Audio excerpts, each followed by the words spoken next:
we had to prepare for a lot of different things, and Sims is a little more athletic than Coker, obviously. So we've been studying some film on him.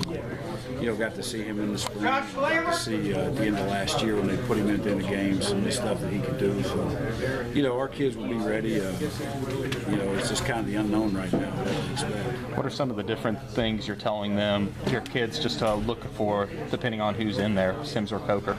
Well, I'm sure with Sims, they got some quarterback run game stuff, how to defend. Coker's more of a pocket passer, so, it's not real hard either. I don't think they play quarterback there, turn around and run, because there's 3 studs they have in the backfield, so, they can get out of some binds just doing that.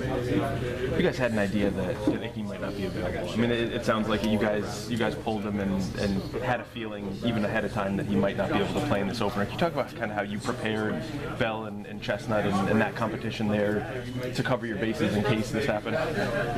Yeah, we just moved on and practiced guys, and they were all in a battle, but we didn't approach it any different. We just let guys go out and battle and try to win a job, and both of those guys have been playing well. Things that even if he was available, that Bell and particularly Chestnut had really kind of closed the gap there, and we're making a competition out of that. What'd you see out of that in camp and the position those guys put themselves in? Yeah, Chestnut, obviously had a really good camp. Thought he did some good things.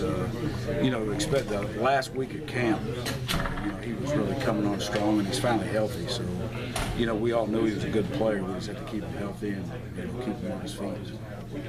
Now the camp's done, any concerns about potentially starting a young guy like Drayvon and throwing him into the fire like that? No, we're going to go with who we feel our best guy is at this point. It's still not over with.